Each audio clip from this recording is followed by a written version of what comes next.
Hello, everyone. Thank you all so much for being on with us today. My name is Amanda Leach. I'm the Assistant Director for Career and Networking Programs here at James Madison University. I'm a proud 2009 grad of JMU as well.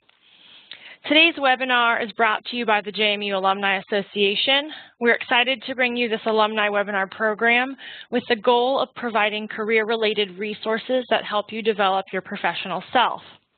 We have alumni participating from a range of class years today, as early as 1962, and we actually have someone registered from every class year beginning 1974 all the way through 2015.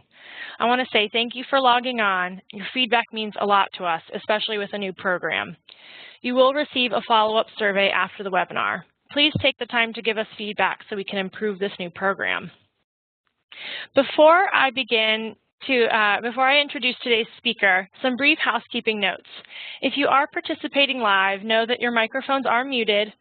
Questions that you have for the presenter can be directed to the Q&A section and will be addressed at the end of the presentation. We'll save about 15 minutes for questions at the end. If you're having technical difficulties, please use the chat function to contact me directly. In either case, please be sure to include the host in your question. If you do have technical difficulties that do not get resolved, the webinar will be recorded and will be emailed out following the presentation. Please feel free to tweet live during the event. You can see on the screen we'd like you to use the hashtag JMUAAwebinar, and please say @RhodeyOB, that is our presenter's Twitter handle. Now it is my pleasure to introduce Michael O'Brien. He is a JMU grad from 1989 and the College of Business. He is presenting to us from his home in New Jersey, where he is the president of Peloton Coaching and Consulting. He's going to share a little bit more about his history, so I will turn the microphone over to him to begin. Michael, thank you so much for being on with us today. Well, thank you, Amanda. Can you hear me okay? Yes, I can hear you great. I'm jazzed to be with everyone. The class representation is awesome. That's fantastic. I'm jazzed. I know, it's awesome. So, and a big thank you, Amanda, for putting this webinar series together. Just a great example of how JMU really supports its alumni. And I want to say to everyone on the phone, if you haven't had a chance to check out Kyle Labor's presentation from last month, she's from the Harrisonburg Career Coaching Center. Awesome job. So take a look at it. It's on the archive at jmu.edu. Fantastic advice. And I'm going to try to piggyback on some of the themes that Kyle gave to us last month as we talk about our brains, our beliefs, our behaviors, all in an effort to become our best possible JMU alumni. And for those who are not JMU alumni, welcome to JMU Nation. So a little purple pride. I might gush a little bit about JMU during the course of our lunch hour together, so bear with me. I'm a proud 89 graduate, as Amanda said. So hopefully on the East Coast, it's the lunch hour. You got some lunch in front of you, maybe a pen, maybe a piece of paper. On the West Coast, maybe it's a second cup of coffee. I promise not to munch and crunch in your ear during the lunch hour, so I have my NutriFit protein shake that I'm working during the lunch hour. That will be my fuel for the next 60 minutes. And with that, let's get into it. All right. So a little bit more about who I am. So I came from upstate New York and I found JMU, and I love the energy about the campus. I saw the quad and I told my mom and dad, this is where I'm going to go. Even before I met any faculty, any students, this was the place. And then I met the students and met the faculty, and I fell in love with the community. And I also fell in love with the fact that I could really grow at the university, grow as a person, as a student, go from boyhood to manhood. Some would argue that I'm still trying to get into manhood, but I went in as a marketing degree major, took my business classes at Harrison Hall, which is totally dating myself on the quad. Now JMU's got a nice, great, grand plan to build a new College of Business. So any College of Business grads on the phone, get involved with the new College of Business building. Is fantastic. So if I wasn't in class in Harrison Hall, you could find me at PC Duke's handing out baked potatoes in the dining hall services. I could also be found riding my bike with a whole bunch of other crazy cyclists throughout the Shenandoah Valley. And when I wasn't on my bike, I was probably at Luigi's eating pizza, trying to carb a load back up. And then from JMU, I went up to DC. And eventually got into pharmaceutical sales. And that pharmaceutical sales career that started in DC with a couple firms led me to beautiful New Jersey. Now, I didn't have any great clip art for New Jersey. I'm actually in Bergen County. So Bergen County has no great clip art on the internet. So it's a picture of New York City, which I think is a fantastic city, one of the best in the world, if not the best.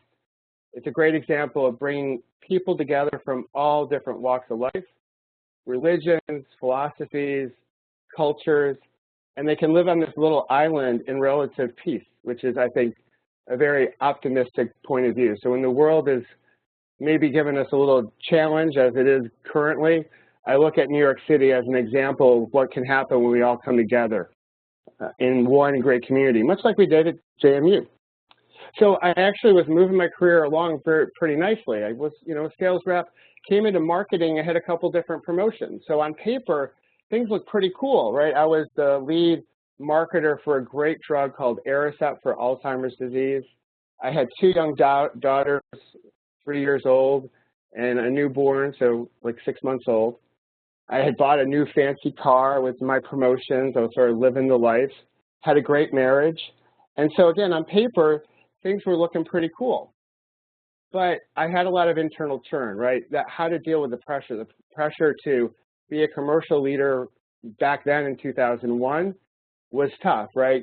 Selling more tomorrow than we did today, most likely doing it with fewer resources. It was a challenge. And I'll be honest, I had my inner critic going at times. So I had some days where I had some self-doubt, some worry. Even though on paper, things look pretty cool, like easy peasy lemon squeezy, but it wasn't as easy as it looked. And then I had my moment. I had my moment when I began to actually find my why. And I love the Twitter handle or tweet below, and I've littered the presentation with a couple tweets. When you finally understand your why, you can endure any how. And I was about to understand my why, and I was about to endure a big how.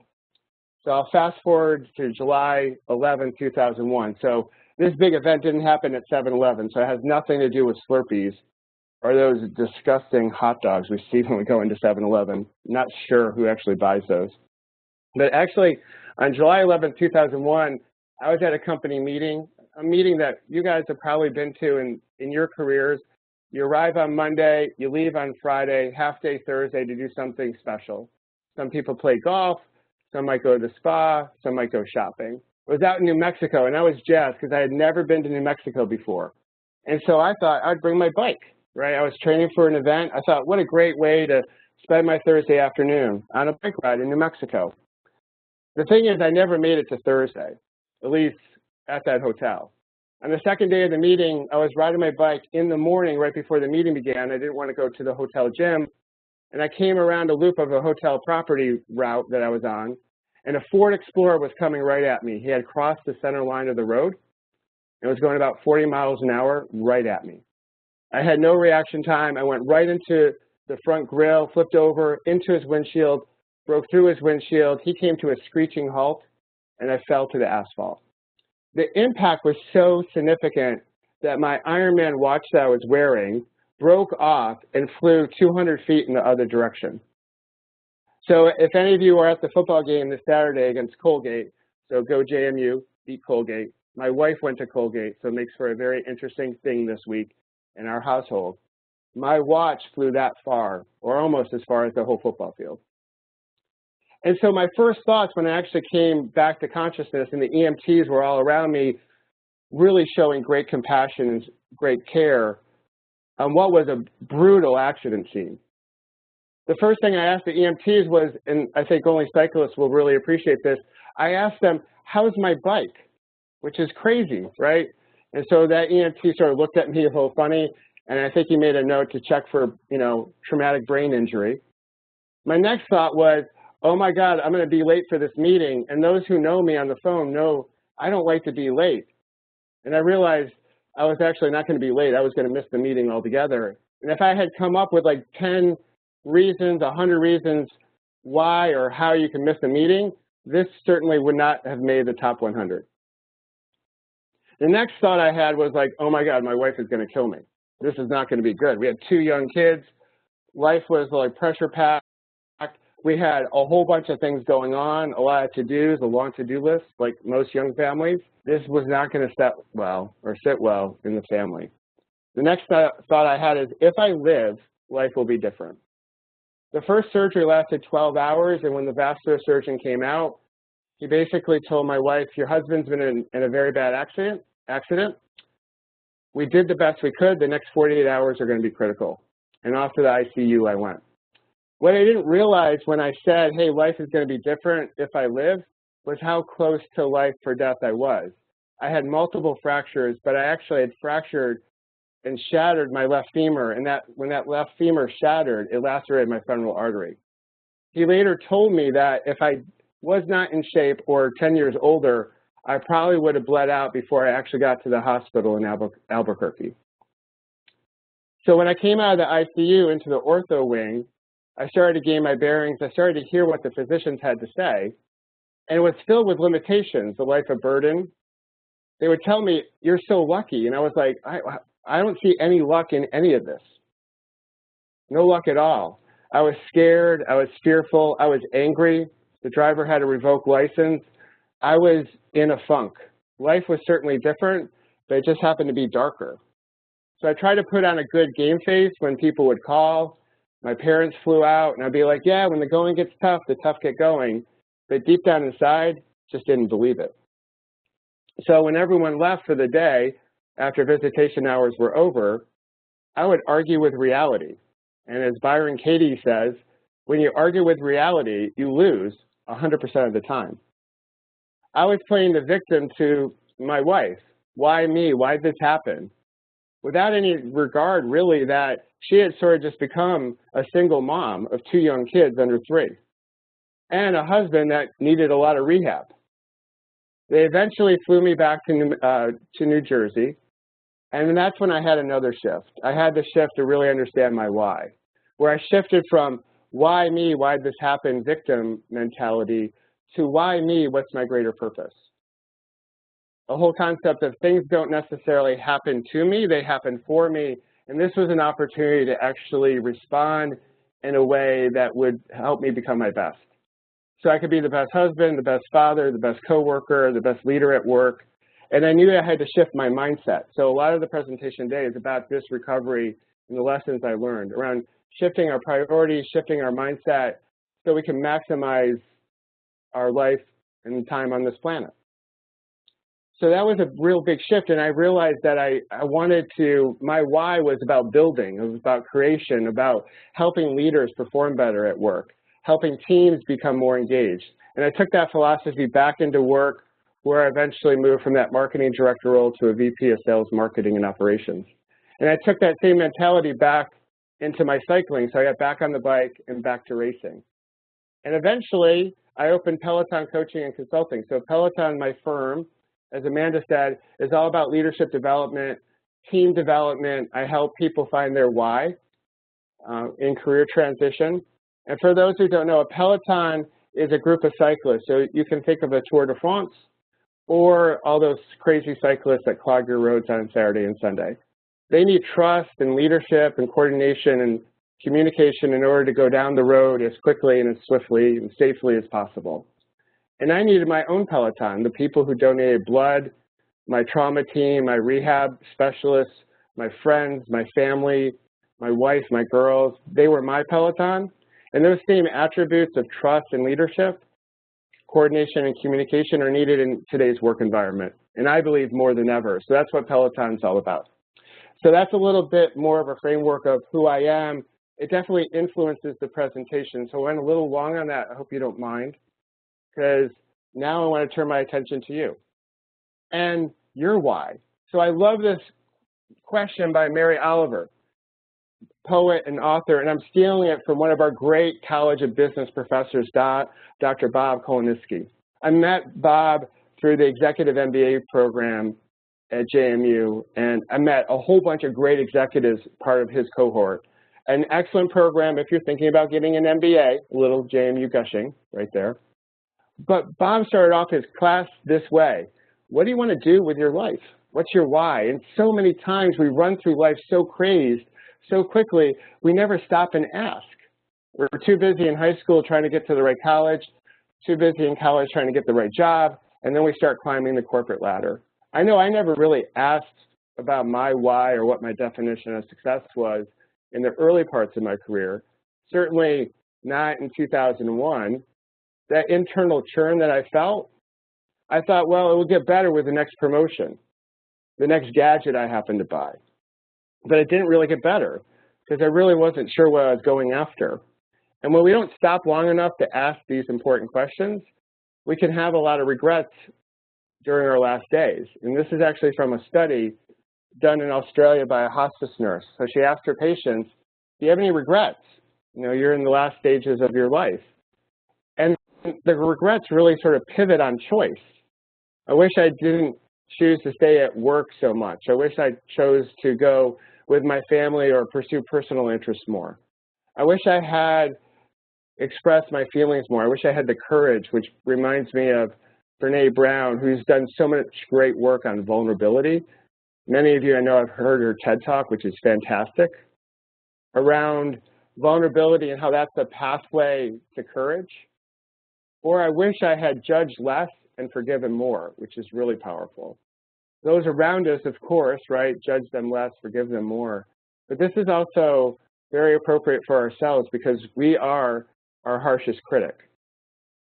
So these are all choices that we can make right now as we are in the early stages of your career, mid stages, or later stages to live the most magical life that you can possibly have, the best career that you can possibly have. So to help my clients sort of get out of their own head about their why, because it's hard sometimes to actually answer that question, I have stolen a question from Marshall Goldsmith, who is a leadership guru, and he asks his clients, when my children grow up, I want them to be ... So a 1- or 2-word answer, and I'll invite you to play along. I know many of you may not have children or a child, but hopefully you can play along. What do you want your kids to be when they grow up? Now, if you're anything like my clients and Marshall's clients, you probably said something like happy, you want them to be caring, maybe you want them to be a JMU grad. If you're Donald Trump, I think Donald Trump said, I want them to be terrific, fantastic, and awesome, which is probably all true, right? Or I want them to be at their best. I want them to try their best, give their best. And isn't that what we want for everyone around us, not just our children, but everyone, our friends, our family? We want them to be happy. We want them to be at their best. So a question to you is, where are you in terms of being your best? So take a moment, think about where you fall. 10 is you're at your best.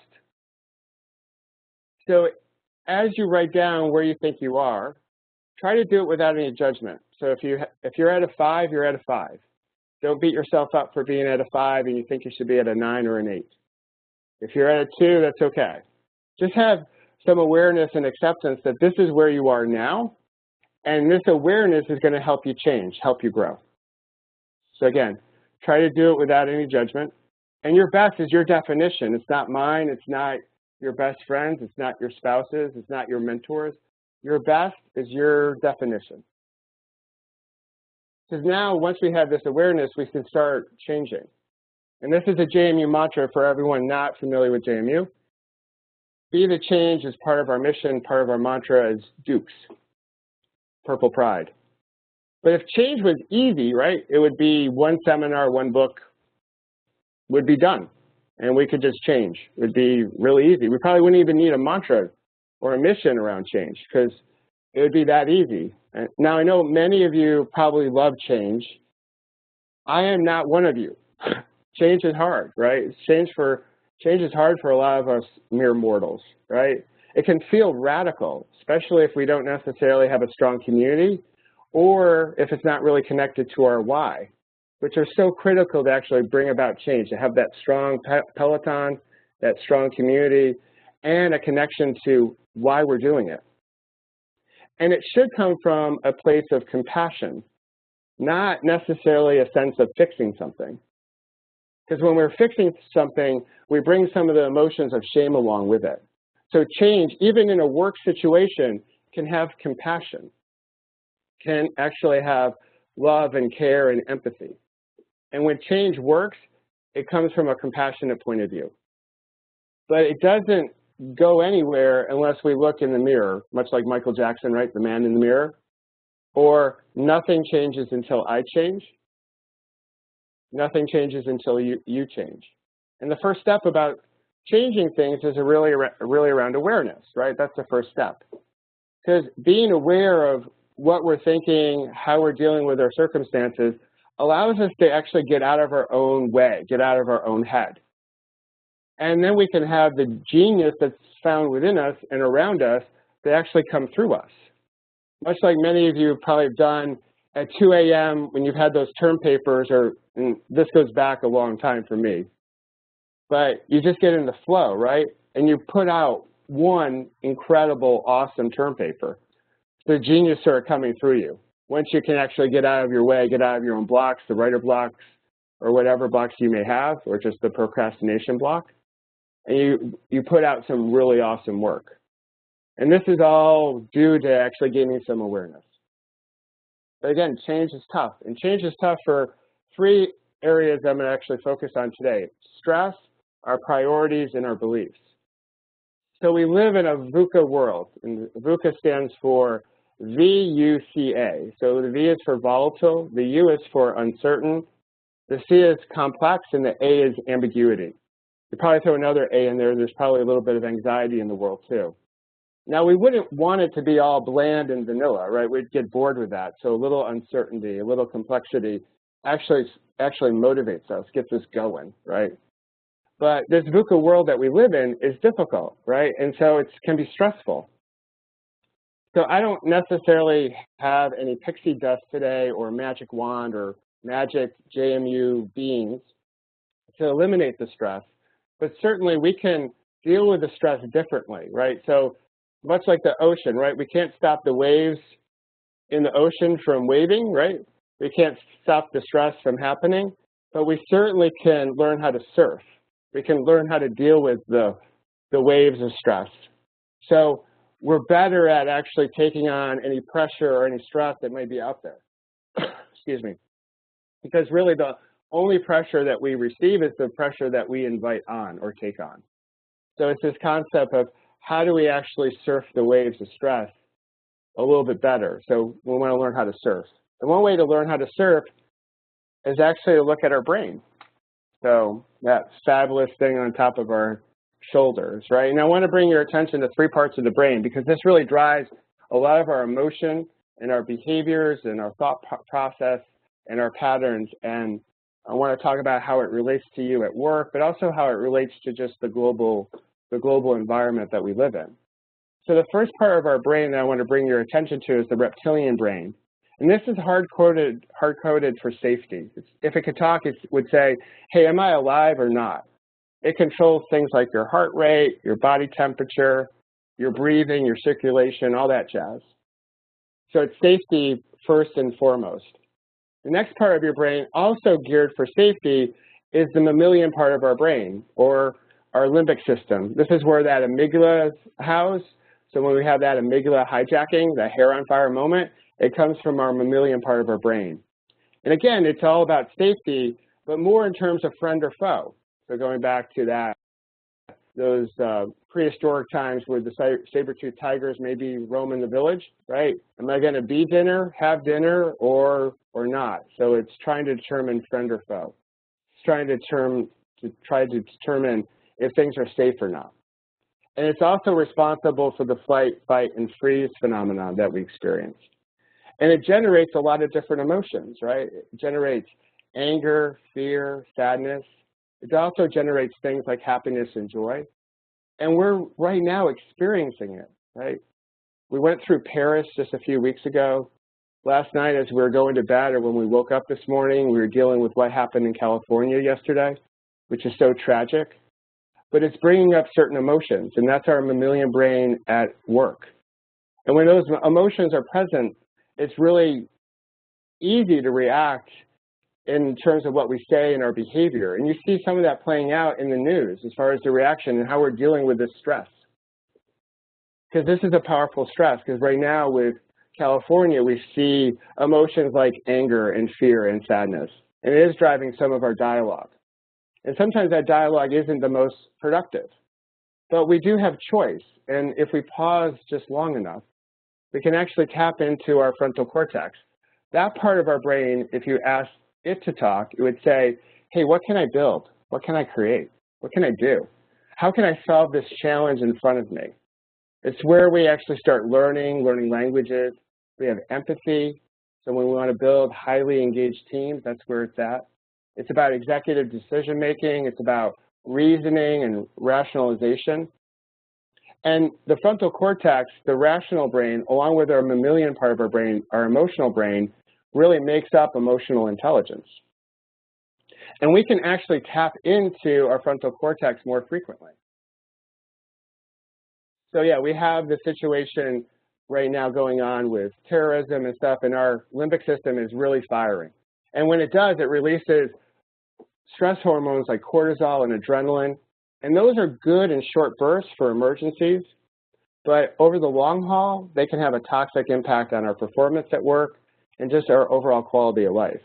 Instead, we want to try to find some opportunity and release some of those good hormones like dopamine and serotonin and oxytocin that really are part of those engaged teams that you want to have at work, or those engaged relationships that you want to have outside of work. But if we pause long enough, we can actually tap into more of that frontal cortex and be able to not react to our mammalian part of our brain, but rather use our frontal cortex to respond. I'll give you a couple of different examples. So coming into work today, you may have been driving and some chucklehead, may have swerved and almost hit you. I know I was on a bike ride this morning, and that almost happened to me on the bike ride, which was freaking me out a little bit because we had this webinar. So our initial reaction, because of past history, is that when someone swerves and creates a danger, friend or foe is triggered. So we see it as a threat. We release cortisol, and our initial response is anger or hostility. So we may honk our horn, we may shout something at them, we may give them a friendly wave, a salute of some sort, right? So we react in anger. But if we pause just long enough, we can actually have a different response. Because that anger most likely stays with us for a long time, and then when we get into the office, someone asks us about our commute, and the whole situation comes back again. So we haven't let that energy go. And when we have that type of negative energy on board, it's hard to be at our best. But if we pause long enough and say, wow, that person may be lost, maybe he's having a tough day, and show a little care or gratitude, which is a totally different reaction, but a possible one when we pause long enough and say, hey, what's the best way to respond in this circumstance? Is honking my horn or waving or yelling going to solve anything? No, but maybe a little compassion will actually help me manage my energy better so I'm more energetic when it comes to work, so I can be at my best. So, and this may have happened to some of you on your commute in today. Or it could happen during performance reviews, although I'm not going to cover performance reviews in detail here. The performance review system for those people that are in the receiving end of the performance review can be very stressful. It can release those stress hormones like cortisol and adrenaline because they don't know exactly if the feedback's going to be friend or foe. And when we're in our fight and flight mode, we actually don't hear as well. We don't necessarily see as well. And we tend to miss each other in communications because we're not necessarily connected. So as a leader, just knowing that your team member may be in that type of mammalian part of their brain mode as you deliver a performance review can actually change your perspective. So to help you with this pause, to help you with awareness, one of the things I would recommend everyone to do is actually the practice of meditation. Now, I know many of you probably just rolled your eyes, which is okay. I used to roll my eyes too. But meditation actually helps promote blood flow from your mammalian part of your brain into your frontal cortex. So you can use that higher executive level reasoning to make better choices at work. And it doesn't have to be for an hour. It can be 10 minutes a day. It could be 1 minute, 5 minutes before big meetings. It allows you to get focused on your thoughts so you can actually respond to situations as opposed to reacting to them. And when we respond, we do a much better job. So there's one app I recommend to all my clients. It's called Calm. It's free on iTunes. It's C-A-L-M. If you download it during the webinar, I will not be offended. But I think it's a great idea to find a way to start to get awareness around thoughts and emotions through some meditation or deep breathing or concentration, whatever you want to call it.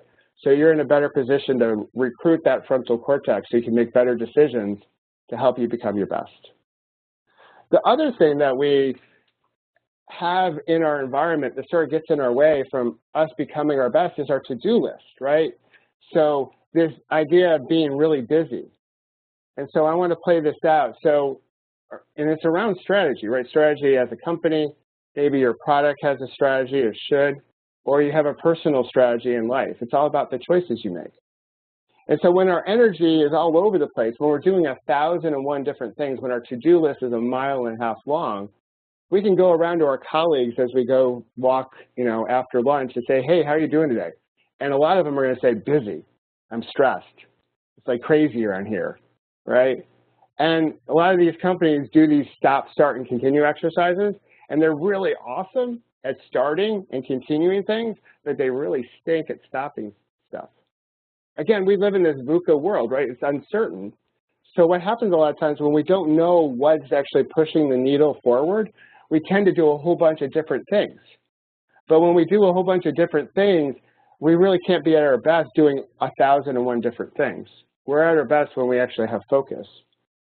And it creates a cortisol moment, right? It creates a limbic system moment when we're so stressed, right?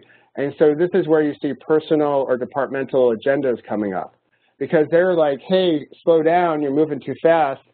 Safety here, right? Mammalian part of the brain speaking to you, slow down, and now we see some roadblocks. And this is particularly true if you have someone driving a project forward and another department maybe dragging its heels, because it's the mammalian part of their brain sort of taking over. It's the emotion that's taking over. And what happens is we get into reactive mode, we get into burnout. And like by 3 o'clock, and it might be 3 o'clock today, wherever you are, you're like, I need wine tonight, right? Is it 5 o'clock somewhere, right? And so what happens is, although we may get short-term results, like we might meet the quarter number, over the long haul, our results start to suffer. We fall further back from being our best. So we might be at 8 out of 10 in terms of being our best, and then over time we find ourselves at a 6 out of 10, and then maybe a 5 out of 10. And it has a ripple effect because the stress that we feel at work, we bring that home, and what do? We take it out on those that are closest to us, because we can do that, right? That's what happens a lot of times. We shouldn't do that, but that's what happens. I want to give you a contrasting point of view, and a book that I would recommend, again, a book that I got from Dr. Bob Koloniski called Essentialism, which is around getting focused and about priorities so we can become our best. And this whole notion that just because we can do something doesn't mean we should do something. A whole attitude around our energy being focused, that fewer and better is the way to go, which is what Southwest Airlines does, right? It doesn't try to be everything to everybody. They do one thing and they do it really, really well. And my team in my corporate days did a whiteboarding exercise where we learned how to ditch stuff, delegate, or defer. So we cleaned some space off of our to-do list so we had more time to think, more time to reflect, so we can make better decisions. And I think it's a wonderful practice to do at work if you're going to be really serious about cutting things so you can have more focus. It's also easier to get on a common agenda and be proactive when you're on that agenda. And I believe that if you can get focused on things, you really understand what can drive your success going forward, what will help you become your best, you can get better results over the long haul. And that also has a ripple effect. But that ripple effect includes dopamine, serotonin, oxytocin, and those really happy hormones that builds things up. It's fun. You're having a lot of joy and happiness. All right, the last area is our belief system, right? And this idea that our emotions drive our behaviors, because those emotions in our mammalian part of our brain really do drive our behavior. And we'll start with self-awareness. So self-awareness is a building block for emotional intelligence. And the other building blocks of emotional intelligence are social awareness, self-management, relationship management. Self-awareness, though, is where we start, right? Because that's around self-expression. How well do we know ourselves? Like, how do we show up at work? How do others see us show up at work? And self-confidence and self-compassion. So there's a really good TED Talk on self-compassion versus, basically self-compassion that's done by Kristen Neff, who is a professor out of the University of Texas system. So Google it. It's an awesome talk. It's, again, self-esteem versus self-compassion. And self-awareness and mindfulness isn't some like hokey-pokey, hippy-dippy thing. This is stuff that Google has endorsed and many companies have endorsed, and there's countless studies on the benefits of self-awareness. Here are two. One's from the Harvard Business Review that looked at team self-awareness, and another by Greenpoint Partners that spoke around leadership or executive self-awareness.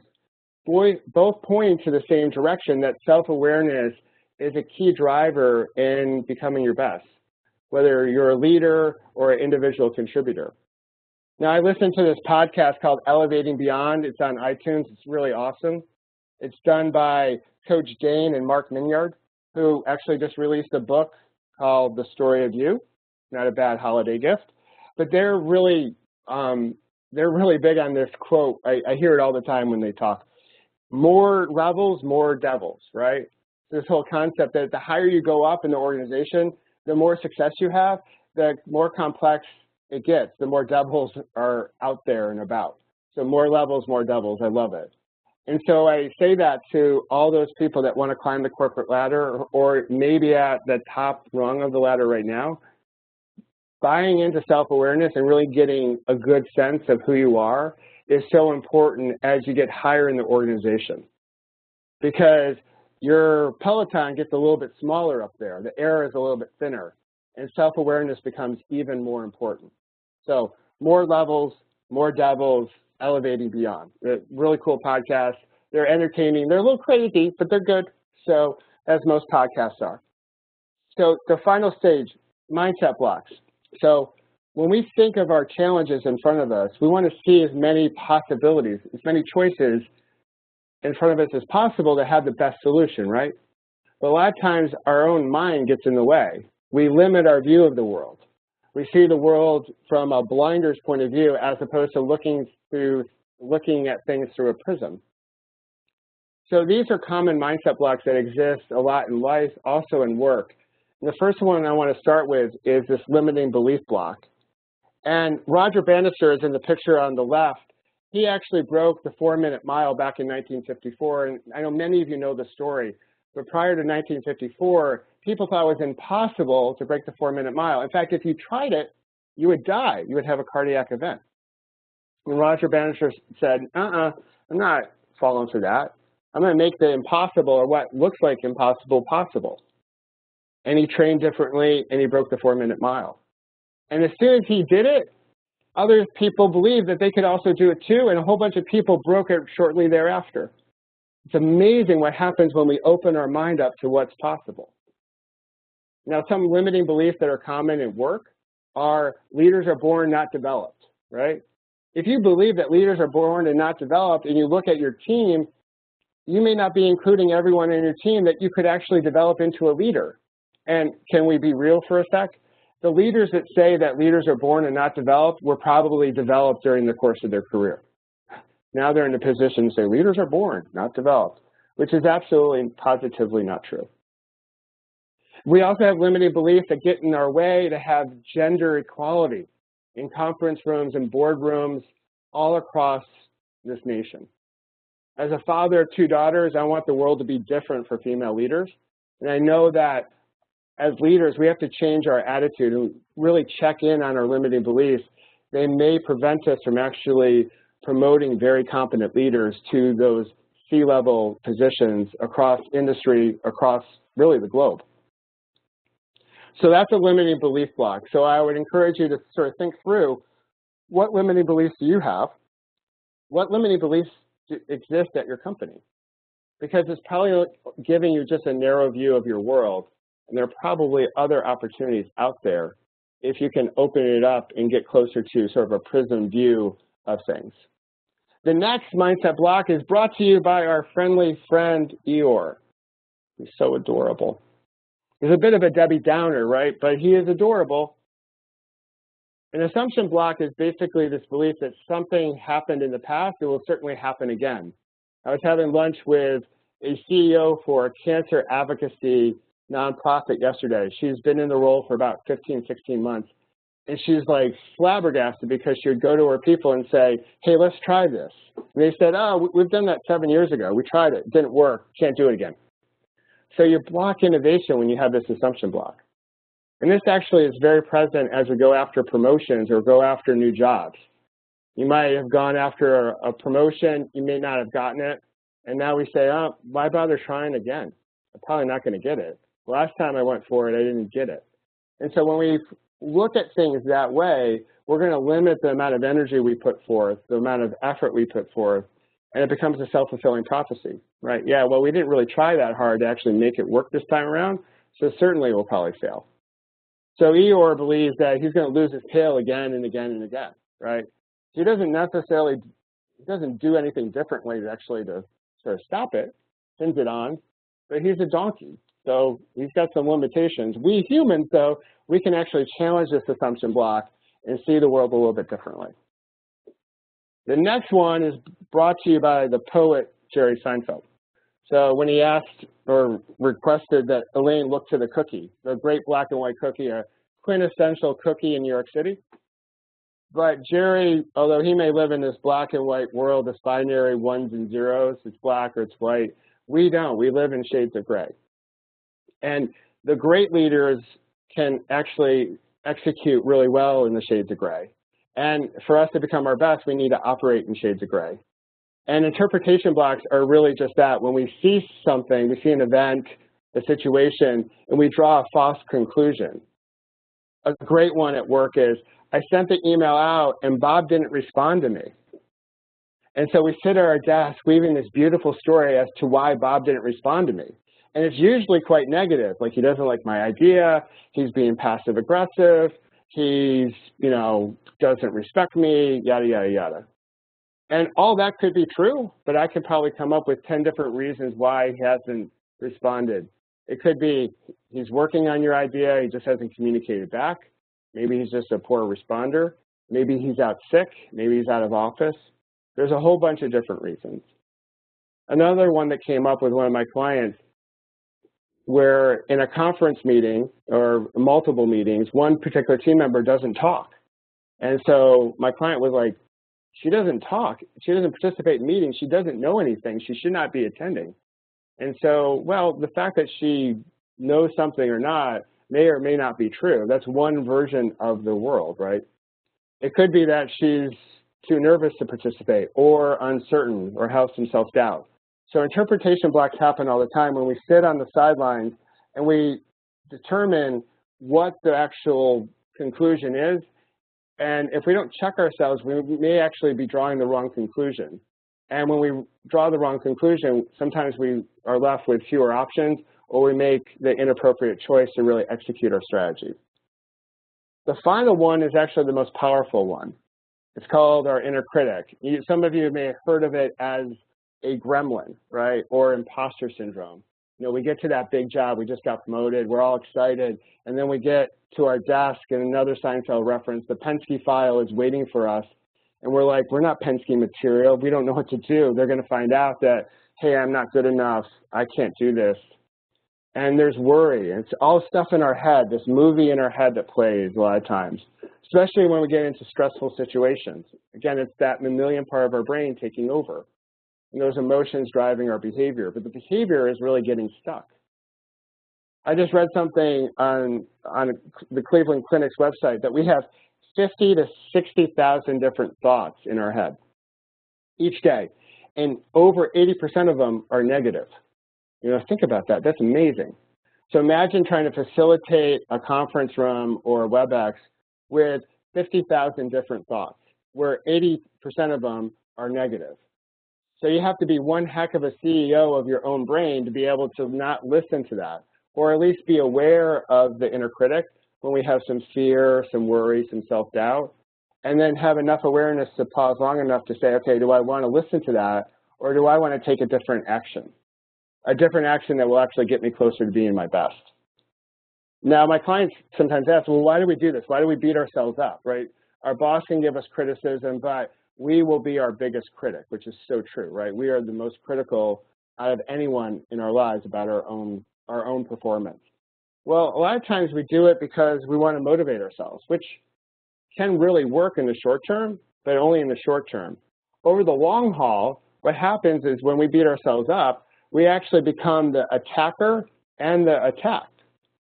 And it creates a very stressful situation. And hello again, there's cortisol, there's the adrenaline, that's the whole fight, flight, and freeze taking over our mammalian part of our brain, driving our actions. And we're not necessarily tapping into that prefrontal cortex where we do our magic. That's where our genius resides. So what do we do when we're stuck, when we have these mindset blocks? Well, what happens a lot is that we have this trigger, an event, we have a thought, then we have the behavior, and then we're like, oh my God, why do you have that behavior? Oh my God, why did I do that? I wish I could have that day over again. And you beat yourself up.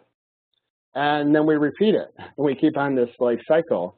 And if we don't change the cycle, we stay in this beat up mode or this movie in our head mode for far too long. And again, the longer we stay there, the more of a gap there is between our performance and being our best.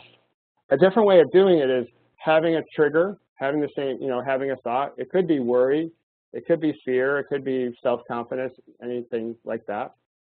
But we have enough awareness, self-awareness of like, hey, that's in our head. How do we want to respond? What action do we want to take? It's pausing just long enough to think about alternatives.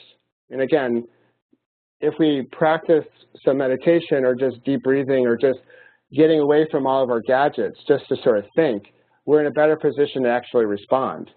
And when we have these different thoughts, we forgive ourselves for being worried, being fearful. We don't let it beat ourselves up. And then we can actually choose how we want to move forward, right? That's a really cool thing about life and about us as JMU grads or friends of JMU grads, is that we have choice in all this as we try to go after success. Now, for a lot of people, success is like a little choppy, right?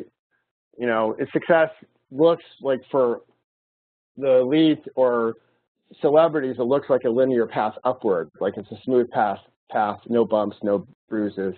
But for most of us, there's dips and turns, twists and valleys and peaks and all that good stuff. But it's all about some of the choices we make. Some of it may be fate, right? The hand that we're dealt. But then we get to make choices on how we want to deal with that hand as we drive towards our version of success, our definition of why. It reminds me of Chutes and Ladders, which is a really cool children's game, where we teach kids pretty early on that, hey, kids, life is going to be filled with ups and downs. But unlike the board game, right, where it's dice or the roll of a wheel, spinning wheel, we actually get choice in our life. And we also know that if we can land on number 28, it can actually take us all the way up to 84. Like some of the choices that we make are like Easy Pass on the New Jersey Turnpike or the Dulles Toll Road. It actually takes us closer to being our best. And for me, my accident was my number 28. And as I was talking to Amanda about what we're going to cover today, she was like, your accident could have been 87. And she was so spot on. I was like, oh my God, that's amazing. Yes, it could have been, right? With a different way of looking at the accident, if I kept in that victim loop mentality, as opposed to saying, I don't want to necessarily be a victim anymore. I want to be a victor over my circumstances. And it became my 28.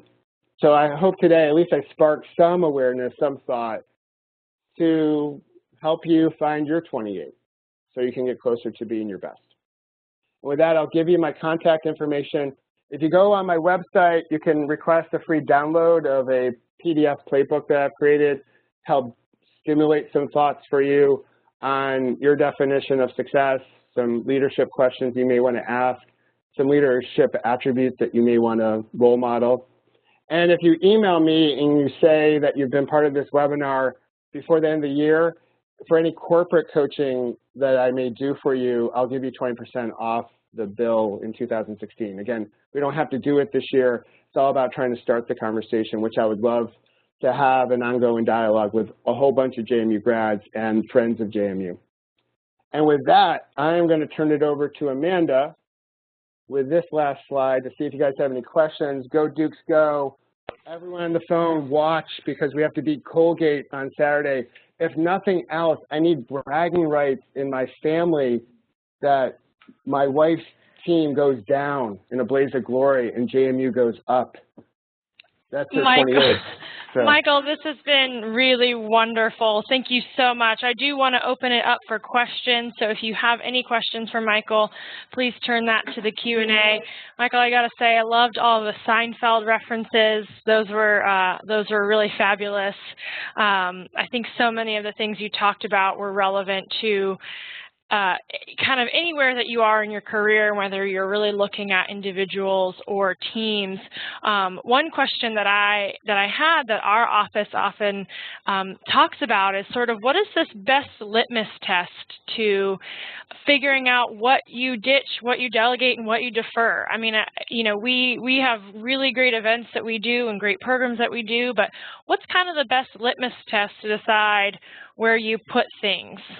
Oh, that's a great question. And so that comes from some team discussion. Hopefully you have some metrics. You know, I am a leader that has used metrics in the past. So if there's any type of engagement gauges, especially for your office, Amanda, to say, okay, what's tracking, what's not. Mm-hmm. I also think that you guys are thinking about innovation. Obviously, JMU is thinking about innovation. And so when you bring in a new innovation, some of it may be in pilot form. You're taking a risk with any innovation. And it's important to say, okay, what's the low-hanging fruit that we can cut or defer or ditch? And the thing is, you may not be right? So say you make a mistake and you cut the wrong thing. Well, what's the worst that can happen if you cut the wrong thing, right? And so go through that exercise. Now, if it's really detrimental to your business success, then I would say you've answered your question in saying that you should keep it. But if you cut it and you were off, you probably can actually answer your question, right? So, and I think there's a process that we all have to go into business is that if we want to take some risks, we have to be comfortable with maybe some of those risks not necessarily hitting the mark all the time. And that's not necessarily failure. That's not necessarily a mistake. That's a learning opportunity. So we grow from that. Because most companies, just like JMU, you got a whole bunch of things going on, and there's probably not one thing that's driving the needle significantly. It's probably a group of 4 or 5 different things, if that helps. Yeah, no, that's great. Another question that came in is about these mindset blocks and what to do when you're not necessarily working with the mindset blocks, but you're working with others who are facing these mindset blocks. How do you kind of encourage people over them? Well, it's getting them into a dialogue, right? So great engaged teams have intuitive listening and also a form of acknowledging and validating. So I would say as a leader or as a colleague, you would want to sit down and really try to understand what may be driving that person's belief, and then try to offer up some alternatives to see how they react to it, right? And they'll probably react in a way that says, I feel this or I feel that. And from there, you can get a sense of like, okay, what may be blocking their point of view? It could be some of their experiences, right? And they may not necessarily want to open up, because opening up to other possibilities can feel really scary, right? Because if you open your world up to your prism, right, if you're in a filtered world and now you see the whole world, it can be scary. And you're going to find out through your conversations if people are having those types of emotions. And from there, you can continue the dialogue, right? That sometimes being the change, taking on a risk, being innovative can bring up some of that inner critic or that fear. And if we can have a conversation that acknowledges that, to say, hey, you know what, based on what you're telling me, I can see how you may feel that way. Let's talk through it. What are ways we can do this that give you more comfort? And that might actually help out. But these exist throughout all levels of a company at all times. I have them too. I have them now. So I come at you as an executive coach. I still have to challenge my mindset blocks. It's a common everyday practice for what I think should be for every leader. That's great. Well, Michael, I want to thank you so much for your time and your presentation today. This was really, really wonderful and really helpful. I think that most people on the call are pretty excited to have been part of it. And of course, this will be recorded and we'll have it available online, hopefully by tomorrow, but we'll see how long that takes. Everyone who's on the call today, I want to just thank you for your time. We hope you'll join us for our next webinar. It's a two-part series entitled Modern Job Hunting and Career Advancement in a Networked Age, Advice from a LinkedIn Insider. It's actually a two-part series focusing on kind of the intro to using LinkedIn and then a more advanced part of using LinkedIn, and that kicks off January 13th. If you or someone you know is interested in presenting, please contact me at leachad@jmu.edu. And thanks again, everyone. Hope you all have a great afternoon.